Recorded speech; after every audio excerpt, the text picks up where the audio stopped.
Welcome to Buckets on a Saturday morning. My name is Matt Moore. I'm the senior NBA writer for the Action Network, live on youtube.com/the Action Network from the Tommy John home studios, joined by Brandon Kravitz to give you best bets for Pacers-Knicks Game 3 as the New York Knicks try and reach up from the grave and crawl out of an 0-2 hole. No team in NBA history has come back from an 0-2 hole after starting at home in the conference finals. They are 0-17. So a lot of pressure, and it's going to have to start with Game 3 if they want to get out of this hole realistically. I'm joined by Brandon Kravitz. He's for In the Zone, Orlando Radio, Monday through Friday, 3 to 6 p.m. You can catch him all over at BK Picks in the Action Network app, and he joins us as the host of Buckets here as well. Man of 1,000 jobs like me. Appreciate Brandon here on Ball Guy Energy. All right. We're going to talk about this game. We'll give you best bets. Everything we talk about can be found in the award-winning Action Network app. Make sure to check that out. If you become a pro subscriber, you're going to get our new WNBA projections, okay? Whether you're looking for an edge betting WNBA sides, totals, or player props, the Action Pro projections are the perfect tool for your toolbox. You're going to be able to get ideas of where these lines should be versus where they are, and you can make an estimation based off of your own intuition or analysis of whether those lines are something you want to get action in on. If you aren't an Action Pro subscriber yet, you can get $20 off an annual subscription right now. Just visit actionnetwork.com/pro to sign up. That's $20 off the annual subscription price at actionnetwork.com/pro. Okay. Let's get into it. Pacers, Knicks. So love Pacers last night. Went head to head with Fiddle. Fiddle was a little twitchy last night on our live show. This Pacers team is pissing off a lot of people. Like Sean Little was living. Sean texted me last night and was like, this price on the sweep is ridiculous. And I was like, because it was plus 120, I think. And I was like, oh, well, I make it plus 170. So yeah, it's still not likely. I think it's actually, less likely than what the market has. And Sean's like, no, that's what I mean. And I was like, oh, you still like the Knicks here. Oh, the hope and faith never ends. Well, of course, Sean still likes the Knicks. It's for protect the check. It's Buckets NBA says New Yorkers are going through it on the live chat. Drop your bets for Pacers Knicks Game 3 in the chat. We'll talk about them here on the show. If you're listening on the podcast version, give us a 5-star review. So I think the most impressive thing is that the Pacers didn't have to pull off another comeback, right? Like they went up and then went down by a little bit and then pushed ahead and then held on to the lead because when it was like it got to be like 7 or 8 in the fourth quarter, and I was like, oh God, are we going to see a reversal? Are the Knicks going to steal this one? And now we're going to have 2 days of Knicks steal momentum and all those kinds of things. I was concerned about that with my Pacers bets because I have them -1.5, -2.5 on the series price. And they just they handled business, man. That Tyrese Halliburton, even though he didn't have a good scoring game, and I don't think he's going to have a good scoring game in Game 3. We'll talk about that later. I think this is, I thought it was a really impressive performance by the Pacers to close this game on the road to go up 2-0. And I don't really know. The Knicks' whole thing was like, oh, we'll beat them on the glass. And I was like, I don't know if you can make the plane out of offensive rebounds. And it turns out that unless you're facing JB Bickerstaff, you can't do that. Well, the market on this is pretty interesting. We talked about it last night on Buckets Live with Fiddle. This opened 1.5. Pacers -1.5. It's up to 2.5 at Bet Rivers, but there's been a little bit of a price resistance at 2.5. Fiddle thinks we might hit 3, that'll be where it'll battle at. This morning, 12 hours later at Bet 365, you can still get Pacers -2. Consensus is Pacers -2, -111 in the market. So there's a couple of -2s juiced out there. The total on this one is 224. We've already seen movement to the under again, as we saw late yesterday on Buckets Live pregame. Open 224.5. There's a 224 in the market, but it's juiced to the under at -112. Bet Rivers. The over best price is at BetMGM 223.5 on the over. What was your reaction to last night's game, Brandon? And where do you think the series is going? Yeah, Game 1, it kind of fell into a bucket that reminded me a lot of a couple of those games for the Knicks-Celtics series where you can paint whatever narrative you want based on how you want to view the game. It's like one of those ink blots. Like, okay, yeah, this team was up by 20, so they're better. But they lost, so they're worse. It's like whatever story you want to tell, you can tell that story. That was not the case with game 2. The Indiana Pacers were simply the better basketball team, and that's the danger with dropping game 1 when you have home court advantage, is that you might just lose a game because weird things happen, like Aaron Nesmith turns into Michael Jordan. The problem is that if you turn around and you're not at your best, or the opposition now smells blood, like the Pacers did, and they come in and just simply play a better, well-rounded game, then you're screwed, because you gave the numbers for if you have home court advantage and you drop the first 2. Overall, teams that lead the conference finals 2-0 are 76-6, no matter where the game or series starts. And so the Knicks are certainly up against it here. I see on the chat, our guy Cody said that Rick Carlisle is coaching circles around Tom Thibodeau. I just don't think Tibbs has any arrows left in the quiver. What else is he going to do? He's like, oh, look, I have Mitchell Robinson.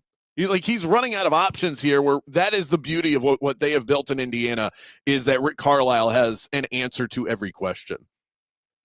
I agree. I'll say a couple things. One, the challenge last night early, it didn't wind up mattering, right? There wasn't a controversial play they needed it on, but it was a terrible challenge. He challenges on an off ball, an out of bounds play.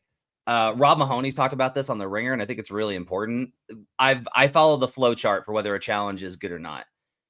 Does it save you points? Yes, you can challenge. Does it save you points? No. Okay. Does it keep your best player out of foul trouble? Yes. Okay, you can challenge. No. Okay. Does it maintain possession late in the game where possessions it might seriously impact win probability? Yes, you can challenge.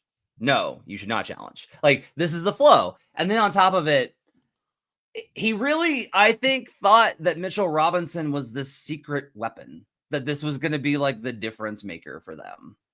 And Mitch is a +6, right? Like, Cat's a -20 in this game, right? The problem is you have to play Towns. Like, you can't bench Karl Anthony Towns. This is part of the problem with the NBA in general, is in the NFL, if a wide receiver just drops like 4 straight footballs, you could pull him and it's like he might be livid and throwing a fit and all these things on the sideline, but you can actually do that. Karl Anthony Towns has to play. Like, he has to play, right? And in time, they would probably figure out how to defend them more ably. But Robinson is not making a big enough difference for this to actually translate. He had 4 offensive rebounds last night, but the Pacers only lost the second chance points by 6. And it's just not enough when, if Mitch is out there, it's a non-spacer. So guess what we got here? 11 3-point makes for the Knicks, 13 for the Pacers. They actually took fewer, but they made more. So you got more 3-point scoring threats out there. And the Pacers actually probably could have shot more in this game. And then with Robinson on the floor, they're still able to space them out and be able to attack and run. So they're still getting shots at the basket. You're right that there's not a lot of stuff in the quiver, but I will also say Tibbs did make an adjustment last night. So that was kind of the question I had, was like, is he going to make an adjustment? And I held off of Halliburton points. And I lost last night because Nesmith, I was attached to everything on rebounds, and he had 4 in the second. That killed me. Back on the train later, by the way. But he did make a switch on Halliburton. Instead of playing that drop coverage from game 1, they tried switching. And it worked in terms of taking Halliburton out, who had 30 plus in game 1. Halliburton winds up in this game with 5 of 16 from the field for 14 points. Switching works against him. That'll come back when we get to the finals. He did have 11 assists, though. This is the problem, is like, when you switch on him, Halliburton goes into playmaker mode. When you drop versus him, he plays scorer.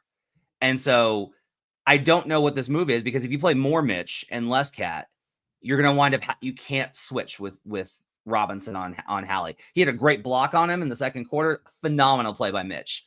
Over the course of the entire game, if you do that, Hallie's going to figure out how to get space on Robinson and hurt him, whether it's running double drag or whatever. So to me, you're right that there's not a lot of answers, but also if this was another coach, I would be like, okay, they could probably figure out something here. Maybe go super small, maybe go with a different kind of combo. And Tibbs is just like, he plays 5 guys. He plays the majority of the game. He does what he does. And unless he can come up with something super inventive here, they're in a jam as far as trying to slow down this Pacers offense, because Indiana has been able to keep their pace and look more conditioned, more fresh, and sharper. So I do think Tibbs hasn't been great. Go ahead. I do think the Knicks are tired narrative is a little bit overblown here, because if they were winning this series, then we would just flip that and go, oh, they're just so much better conditioned than everybody else because Tibbs has played them X number of minutes. I know that this tends to happen to Tom Thibodeau teams, but still, I think that you are discounting what the Pacers have done, both with their coaching and excellent play and balance, if you just simply say the Knicks are tired. I think it's bigger than that. The fact that you have Pacers starters last night shot 67% from three for Nesmith, 60% for Siakam, 30% for Tyrese Halliburton, 100% for Andrew Nembhard. These guys are knocking down their threes, 43% for the team, but the starters were lights out last night, and they're beating the Knicks in the paint. One of the things that I liked about New York coming into this series was rim protection, that they could actually out-defend the Indiana Pacers. And they have at times, but it's been few and far between. The Indiana's just able to get buckets from every level right now, and they're just incredibly comfortable. I am on the Knicks, by the way, going into Game 3, spoiler alert, but this will be the last time that I bet the Knicks in this series, win or lose. Yeah, there was a number last night we had this kind of debate in action about how to bet it. And I will say I put in a bet last night on Pacers in 5, because where the number was at relative to where I had it, there was value on Pacers in 5 at DK, excuse me. There was at FanDuel, there was a soft price, and at DK, there was a soft price. Pacers in 5 at DK last night was plus 500, and I made it 341. So to me, there was like a really good opportunity here to get in on Pacers in 5 exactly. There's kind of this idea that they're just going to sweep. I think the Knicks get one of these games. The Pacers, much like the Celtics for the last couple of years, and this is probably a broader trend than just, I think, individual teams. Because of the variance of three-point shooting, pace and space, the style of play, etc., there's usually one game where a team screws around. I anecdotally feel like unless it's the first round, we're not getting as many sweeps as we used to. Think about last year. Mavs go up 3-0. Wolves still get game 4, and they push it to game 5 back in Minnesota and lose there. Home court advantage is less, so your odds of coming back from these kinds of deficits is actually, I think, lower, right? But because it's like you don't have the added benefit of you're for sure getting game 5. I don't think that that's true anymore. But I also think that these sweeps are going to be less likely because of that. So I like Pacers in 5 quite a bit here, as Bruce said. Lots of bets coming in the chat. Appreciate that. We will get to those after we do best bets here. If they're going to win this series and be the first team again ever to do it in the conference finals, do they have to win both in Indy? No, I don't think so.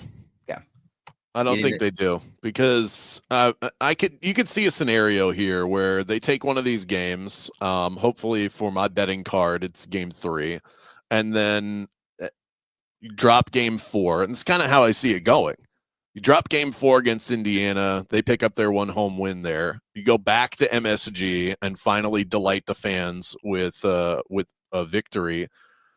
And then all of a sudden, 3-2, anything can happen. And at that point, it just feels more realistic. It feels so far away now. But if you're at 3-2, headed back to Indiana after a New York win, it feels, even though it didn't work out for the Celtics, my confidence was on Boston all of a sudden when this was a 6-game series to go, here comes the Boston Celtics, which in hindsight, obviously I lost that bet, but watching the way the Knicks have melted down in these 2 games, I don't regret making it. Yeah. Yeah. Like the fact that if my biggest takeaway from these 2 games has nothing to do with the Pacers or the Knicks, man, did the Celtics fuck up They Yep. had such a golden opportunity here, even without Jason Tatum. They had no business losing to this Knicks team. They're way too loaded for this. I agree. But I also think that's probably indicative of something with the Celtics and where they were at, which is where I think you're probably going to see some changes this summer. I do want to let you know about Underdog right now. Underdog is one of the best places to make picks during playoff basketball. While they score buckets, you could score cash. Underdog is one of the leading sports apps, and you can play right now in your state. Their app has over 100,000 five-star reviews and millions of players. To play, all you have to do is download the app and choose whether a player will go higher or lower on one of their stats. You can choose from things like points, assists. We are going to do the Underdog dogging him lineup. That's blocks, rebounds, steals. You can choose from things like points, assists, and so much more. Once your picks feel good, you can play with as little as $1. And if you get everything right, you can win up to 1,000 times your money. All right, let's do the Underdog dogging him lineup. These are rebounds, steals, blocks, or stocks, higher or lower. And we're going to start with Andrew Nembhard higher than 1.5 steals.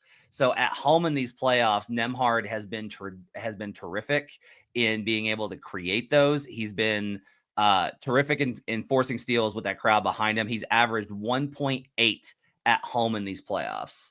So we're going to go higher on Andrew Nembhard, 1.5 steals. Tyrese Halliburton higher, 4.5 boards. This has not been the rebounding series that I think we thought. We thought the Knicks would be smashing them, setting records for these types of offensive rebound performances. Now, the key is that they have held the best rebounders on Indiana down, but Tyrese Halliburton had 8 last night, and his number is still 4.5. He had the most of any player outside of Mitchell Robinson. So an impressive rebound performance for Hallie. I actually think that continues with how they're guarding him and who they're having him defend. So I like Hallie higher, 4.5 boards. And Brandon Kravitz likes Mitchell Robinson higher, 7.5 boards. We'll get to his cap in best bets in a little bit. You put those three together. Nembhard higher, 1.5 steals. Hallie higher, 4.5 boards. Robinson higher, 7.5 boards. 3 correct is 4.11 times your money. And 2 correct is 1.37. That's excellent numbers. That's your Underdog dogging him parlay lineup. Download the Underdog app and sign up with promo code Buckets100 to unlock a special offer of up to $1,000 in bonus cash when you make your first deposit. That's promo code Buckets100. Must be 18 plus, 19 plus in Alabama and Nebraska, 19 plus in Colorado for some games, 21 plus in Massachusetts and Arizona, and present in the state where Underdog Fantasy operates. Terms apply, void in Colorado. Concerned with your play? Call 1-800-GAMBLER or visit ncpgambling.org. In Arizona, call 1-800-NEXT-STEP or text NEXT-STEP to 53342. In New York, call the 24/7 Hope line at 1-877-8-HOPE-NY or text HOPE-NY. All right, let's do best bets for Game 3 in the Eastern Conference Finals. Brandon Kravitz, what do you like? The most dependable man on the New York Knicks, Mitchell Robinson, over 7.5 rebounds. TJ McConnell, the bench man wizard, over 13.5 points, rebounds, and assists. And I will plug my nose and take the New York Knickerbockers plus 2.5. I will lean in and take a deep whiff and take the Pacers -2, as I did last night on Buckets Live. Aaron Nesmith under 4.5 rebounds. We're back at it. I am unfazed by Game 2. Tyrese Halliburton under 19.5 points. That's plus 100 at Fanatics. That's the best price on the board. And Mikal Bridges rebounds and assists over 8.5. There's a plus 116 on that at FanDuel. Let's go. Let's get the gloves up. Let's go head to head right here. Trends don't support the idea that this is a bounce back spot. It doesn't necessarily lean that the team down 2-0 gets it right and figure this out, even if they started on the at home, which would mean that they're the better team. The numbers don't necessarily support that. Pacers have had every answer, but for me, this goes back to from the beginning of the series. It's been a numbers play.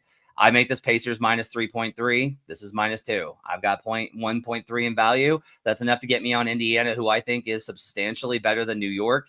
I don't think this team is together. The squabbling on the sideline between OG Anunoby and Karl Anthony Towns, that happens all the time in the NBA. Guys are competitive. Teammates yell at each other. It's fine.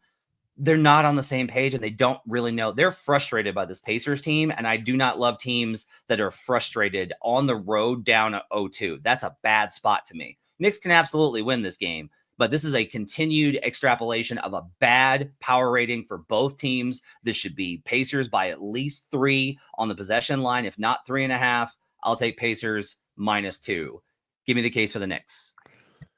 A lot of it is simple playoff stubbornness. The numbers that I rely on and the prep that I did before the series said that the Knicks were the better team. I was on the Knicks in game 1.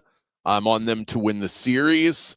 Only played the first half in game 2, which, by the way, lost by half a point, which was painful. But I'm not going to drive myself into psychosis switching sides midway through this thing. New York is still well-equipped to make this a series. They are clearly the more desperate team in this situation. And the Pacers have been creatures of habit in this postseason. This is why I'm only taking the Knicks here. I don't trust them anymore. I know that I'm sitting on a bad ticket with them to win the series. They win the first 2, and then they drop game 3. They've done it in the prior 2 series leading up to this point. The market read also sends off some alarm bells. The app is tracking 79% of the money and 80% of the bets on the Indiana Pacers. Line moved from -1.5 to -2.5, and then immediately saw some buyback on the Knicks. I think most places you look, you're going to find a +2. Not playing the money line simply because these games have been played on such tight margins. So I will take the 2.5, albeit pessimistically, but the Knicks on the road have been really good in this postseason. They're 5-1 straight up when away from MSG. I don't know. Maybe Timothy Chalamet is a curse.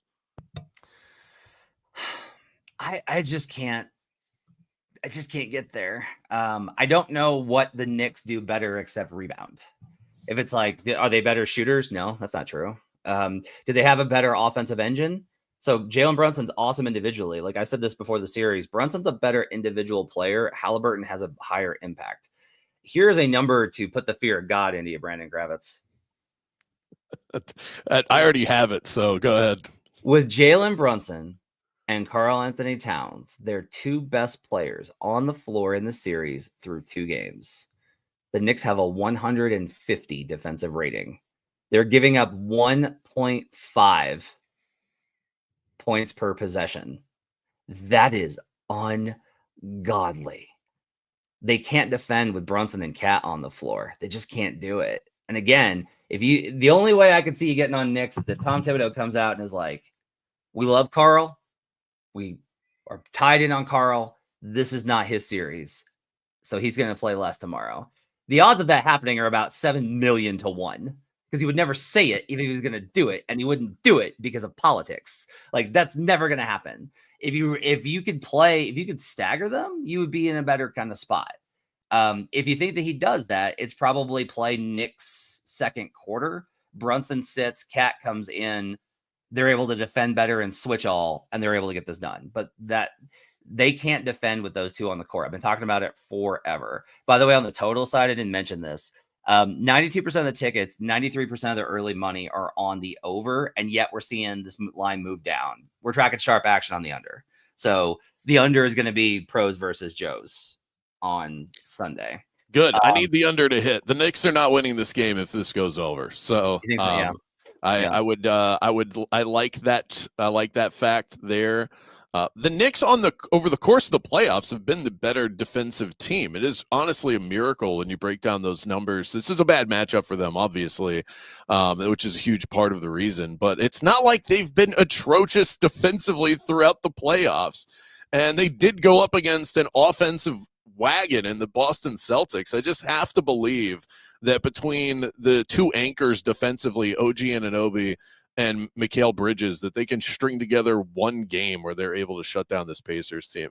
The Pacers they are just, it is unrealistic how hot this team is. True. Coming into this series. And that was part of my fade coming into the series. Yeah. They own the best effective field goal percentage in non-garbage time in the playoffs, but with 59%. That is better than anyone ever in the history of the NBA playoffs. You mean to tell me that this Pacers team is the best offense we've ever seen in the NBA playoffs? I'm just not willing to believe that. I get it. I do think that the Knicks defense is way worse than we thought. And I'll catch you here a little bit. We can't say that the Celtics really screwed up. I think it's difficult to say that the Celtics really screwed up. The Knicks are down 0-2, and the Knicks were the better team coming into the series. Can't be true. Like all those three things, you'd have to be like, it was definitely Celtics, it was definitely then Knicks, and then like the Knicks were way worse than the Celtics. I agree with that. I was all over the Celtics in that series. And then the Pacers. The reality is that the Knicks got a fluke series win versus that Celtics team. And I think that was because the Celtics had legitimate and real flaws that got exposed before Tatum's injury. The Knicks played really well because that was their Super Bowl. Last year, the Wolves, they win that series versus the Nuggets, the team they were designed to beat. This happens so often in the NBA. You're built to beat one team and you beat them, and then it's like, oh shit, we have to beat somebody entirely different.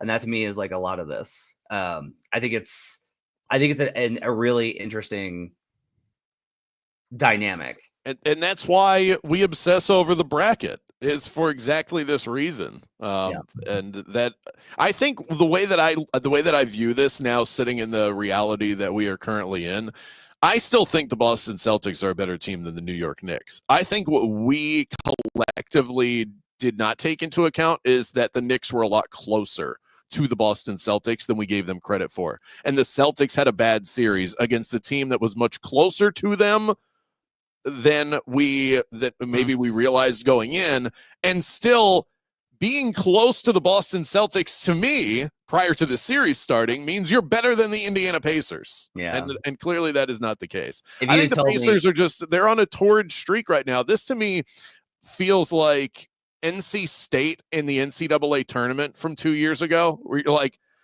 it doesn't make sense. It really doesn't, but they're so hot. I like this roster so much better than the Knicks, though, and their defense really is pretty good. But if that's the case, then why was it that there wasn't a man on the planet taking the Pacers to get to the NBA Finals during the season? If we like the roster so much. I wanted to see the bracket, and once they got into Cavs, I thought they were screwed because I thought the Cavs matched up so well with them, and then the Cavs they had injuries and a terrible series and got. Well, there you go. And that was part of my disbelief. And the Pacers are showing me a lot right now because they're legitimizing what the playoffs have been so far. For them, it has not been the toughest ride. They had a dameless Milwaukee Bucks team that's falling apart at the seams. And then they had a Cavs team that was healthy all year up until they met the Indiana Pacers. And then things fell apart. Yeah. And this series is showing us, because the Knicks are healthy, this is showing us that the Pacers are real. But if you're like me and didn't buy it until now, I don't think that's a foolish take. I don't think it's foolish at all. I think it's a matter of perspective. I think I wanted to make the comparison to this Pacers team. I was like, you know who they remind me of is that 2009 Magic team that just shot the lights out with Hito and Richard and had Dwight down low. And I was like, let's see what the comparison is. Yeah, that Magic team won 59 games. Yeah. Like they were really legitimately great. Let's do some props here. I'm doing Nesmith under 4.5 rebounds again. 1 in the first quarter, 3 in the second, which murdered me. 1 in the third, 2 in the fourth. I just will continue to think that there's some of those I actually went back and watched where like it bounces off 2 guys' hands and winds up in his hands.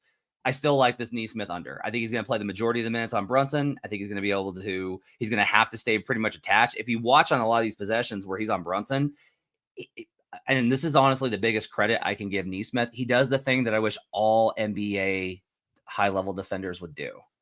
After a player shoots, even if it's not his guy, and you're defending the primary offensive threat, do not disconnect. You stay with that guy until you know your team has the ball.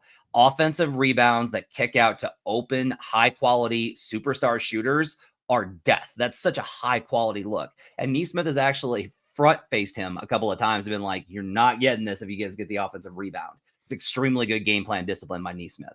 I'm going to go back at it under 4.5 rebounds. Misses in this one, I'll be off of it. I'll jump over to mine because it's going to relate, I think, into yours. Tyrese Halliburton under 19.5 points, plus 100 at Fanatics. I mentioned this earlier. Tibbs went to a switch scheme versus Halliburton, and it's a really smart move by him because you are not going to survive if Tyrese Halliburton has 30 plus points. That is a low EV proposition for you. Even as insane as Neesmith's run in game 1 was, it's very tough to beat the Pacers if Halliburton has a double-double with 30. So going to a switch and getting him to disengage is actually smart because he's their best player.